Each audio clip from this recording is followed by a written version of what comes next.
Olá pessoal, tudo bem? Hoje eu vim contar para vocês um pouco sobre os tratamentos que eu fiz e o tratamento atual que eu estou fazendo, e vou falar um pouco também sobre o que foi descoberto até então, porque eu não estou conseguindo engravidar.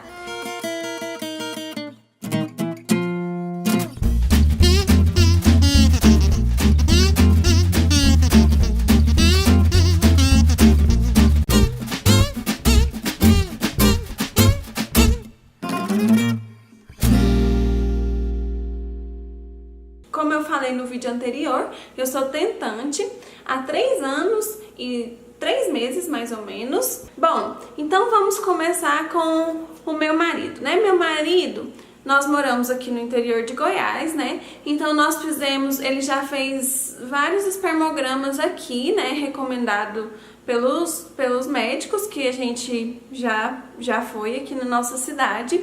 E no espermograma dele até então não estava dando nada. Em mim a gente já tinha descoberto algumas coisas, mas a gente fez várias tentativas de engravidar e fez vários tratamentos aqui na nossa cidade mesmo, com médicos que eles são bons médicos, né? Bons ginecologistas, bons obstetras, só que eles não eram especialistas. Então, mais ou menos em julho do ano passado, de 2018, nós decidimos procurar um especialista. Eu consegui agendar para novembro com essa especialista. E ela é uma especialista, né, em fertilidade. E nós fomos lá e ela passou vários exames pra gente. Um dos exames que ela passou foi um espermograma, mas um espermograma mais específico do que esses que o meu marido fez aqui na nossa cidade. Esse espermograma, além dele ver, né, a morfologia e tudo mais que os espermogramas normais veem, né? Não sei se você sabe, mas os espermogramas, eles avaliam se o espermatozoide ele é rápido o suficiente, se a formação dele tá ok, se ele tem boa mobilidade, né? Se ele se mexe bem para chegar até o ovário. Então, o meu marido fez vários desses e não tinha dado nada. Quando ele foi fazer esse que essa especialista passou pra gente fazer, eu quero fazer até uma ressalva aqui.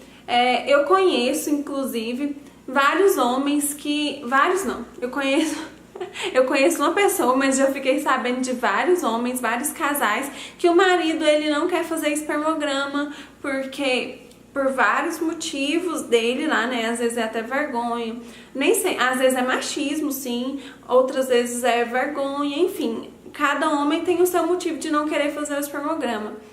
Mas eu acredito que se alguém quer engravidar, né, se um casal quer engravidar, vale a pena o esforço, vale a pena o sacrifício de cada uma das partes, né? O meu marido, eu dou graças a Deus, porque ele nunca nem hesitou. Eu já percebi que ele fica incomodado e que ele fica envergonhado, né?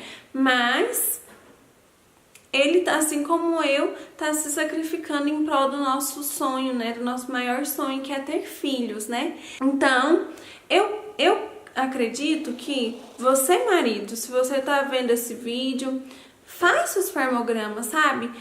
Você sonha com esse filho e às vezes é uma coisinha tão pequena que pode fazer diferença, né? Eu sei que é difícil, não é fácil, deve ser uma situação constrangedora para o homem, mas faça esse sacrifício, né? É por você, é pela sua esposa, é pela sua família, né? Então eu incentivo você a fazer. No fim das contas é mais simples do que parece, sério mesmo, pode acreditar. Então, voltando, o meu marido, a gente descobriu no espermograma uma pequena alteração. Não é na mobilidade, nem na morfologia, não é em nada dessas partes aí que o espermograma simples consegue ver. O problema dele, ela me falou lá o nome, só que eu acabei me esquecendo. Então, mas ela disse que era algo mínimo, acho que até por isso que eu deletei da minha memória. E aí ela passou pra ele vitaminas, e essas 2 vitaminas que ela passou, elas já vão tratar esse problema que apareceu, que é um problema mínimo. Eu até perguntei pra ela, doutora, mas esse problema pode atrapalhar, assim, a gente engravidar. Ela falou, não, isso é uma coisa mínima, é mínimo. Pode ficar tranquila. E aí eu vou mostrar pra vocês aqui a vitamina que ela passou pra ele tomar. Essa vitamina aqui, ó, é um ômega 3, mas é um ômega 3 mais concentrado. Eu não me lembro o valor, mas eu posso estar falando besteira, hein? Mas eu acredito que é em torno de R$80 essa vitamina. E ela passou também esse polivitamínico. Esse polivitamínico, ele foi feito, né, foi manipulado e ele foi mais caro, porque tem muitas vitaminas, né? Ele ficou em R$290, carinho, né? Mas, pra quem tá tentando aí, sabe que a gente faz tudo que for necessário, gasta o dinheiro que nem tem, não é verdade? Ó, vou falar pra vocês o que tem nesse polivitamínico. Tem selênio, zinco, vitamina E, ácido fólico, lipoceno, coenzima Q10, vitamina C e sol.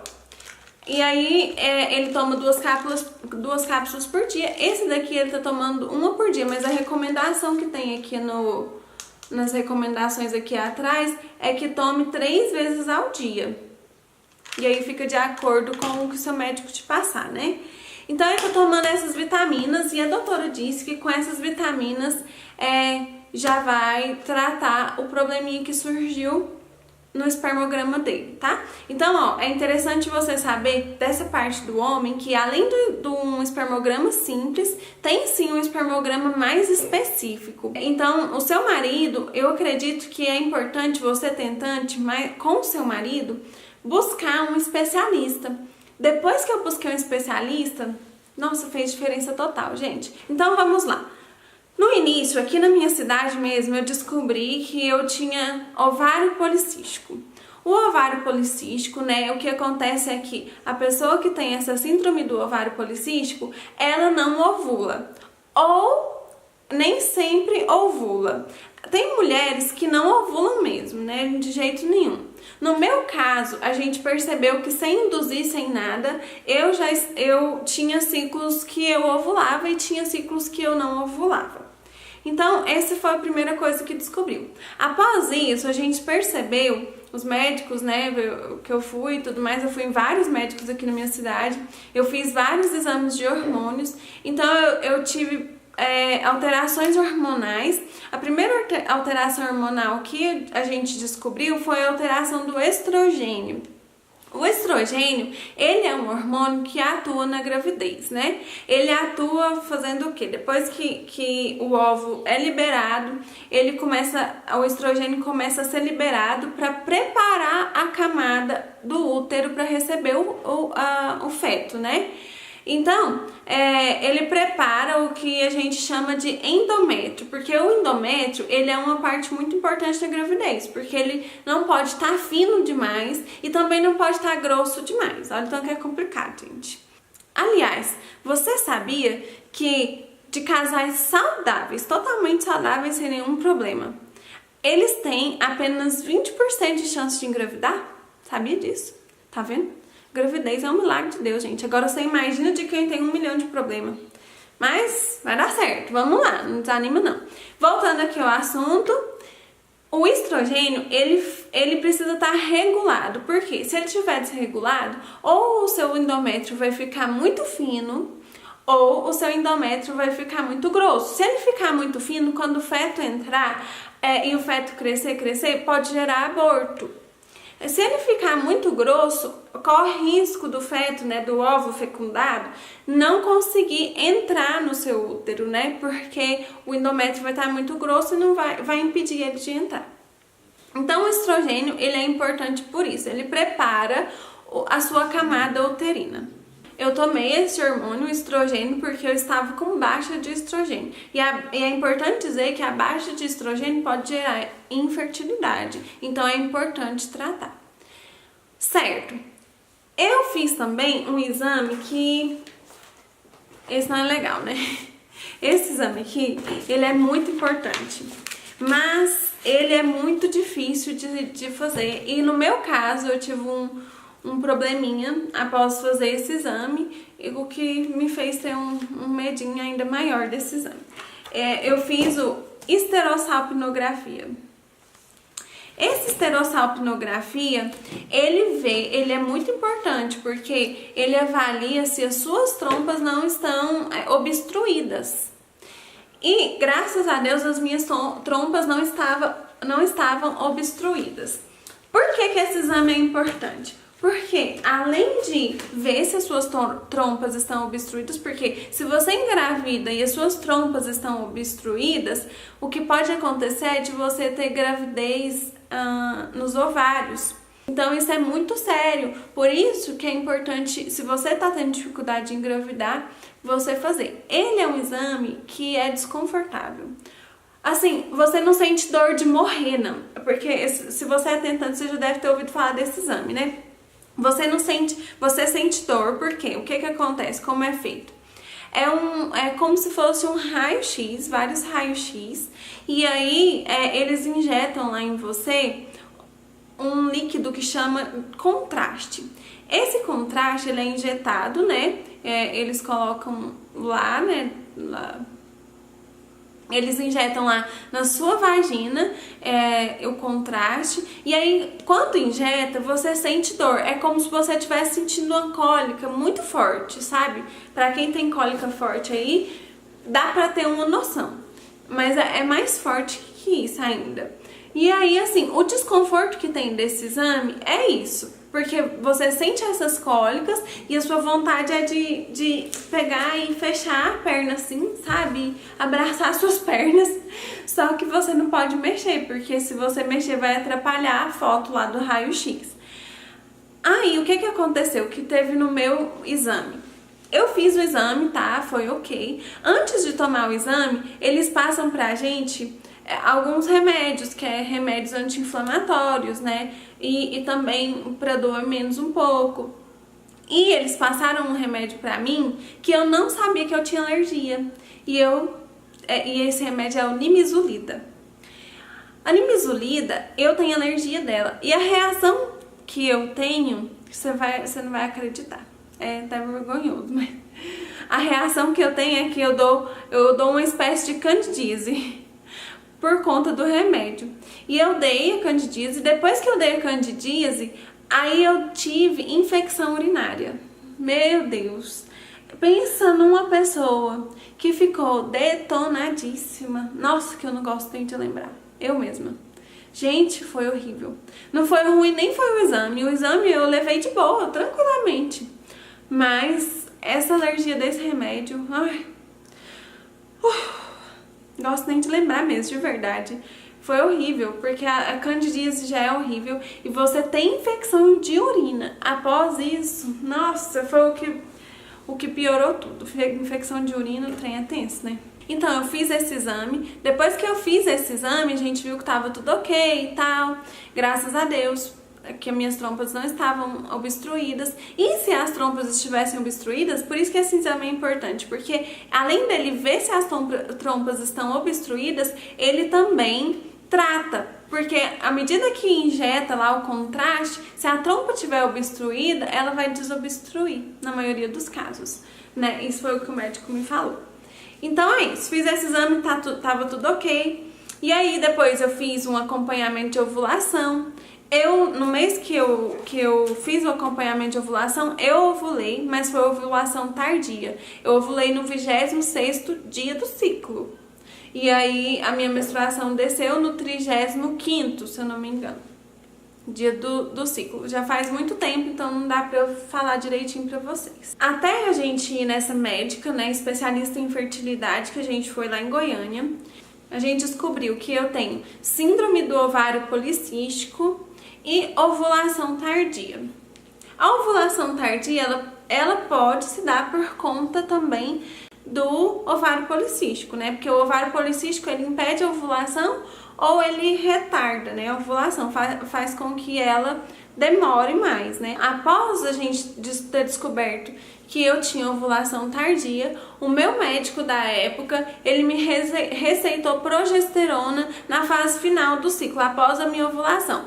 Porque ele tinha uma suspeita de que a progesterona, eu tinha baixa progesterona nessa fase do ciclo. E a progesterona, ela é importante para cuidar também do revestimento do útero, cuidar do embrião enquanto ele tá lá tentando se fixar no útero. É importante também depois, durante a gravidez. E aí ele começou a suspeitar que eu tinha vários microabortos. Microabortos acontecem quando, por algum motivo, pode ser por má formação, vários motivos, né? Ou progesterona baixa, o embrião ele não consegue se fixar no útero e aí ele é liberado quando a menstruação desce, o embrião ele desce junto. Então é chamado de microaborto, ou seja, você nem sabe que você engravidou, tinha um embrião dentro de você, e aí você menstrua normalmente, mas na verdade está descendo um embriãozinho lá, então é chamado de microabortos. E o médico suspeitou que eu tinha isso, mas assim, eu injetei, né? Esse foi progesterona injetável e eu injetei lá durante todos os períodos que ele me falou, tinha que ser na hora certinha, mas não consegui, tentei por 2 ou 3 ciclos, se eu não me engano, mas não consegui. Após esse tempo aí, eu peguei e falei assim pro meu marido, não tá dando mais, eu tô cansada de tentar, tô cansada de não ter um diagnóstico certo, sabe? De não ter algo assim firme para que eu possa realmente fazer um tratamento que tem base, entendeu? Porque até então os médicos, como eles, não é por maldade, né? Porque eles não eram especialistas, eu que tava indo no médico errado. Então eu aconselho você que tá tentando engravidar, se você tiver condições, é claro, né? Assim, passou um ano que você tá tentando engravidar e você não conseguiu engravidar, procura um especialista se você puder, porque você vai economizar tempo. Se eu tivesse ido no especialista naquele tempo atrás, eu acho que eu teria economizado tempo, talvez já até estaria grávida. Porém, Deus está no controle de todas as coisas, né? E eu acredito que eu não tenho engravidado até agora. É ruim e triste, mas por um lado tem sido bom porque eu amadureci muito, eu cresci como pessoa, cresci como mulher, cresci como esposa, a gente cresceu financeiramente também, consegui realizar alguns sonhos que eu ainda não tinha realizado e que talvez não realizaria se eu tivesse engravidado. Enfim, né? Então Deus está no controle de todas as coisas. Então depois de fazer...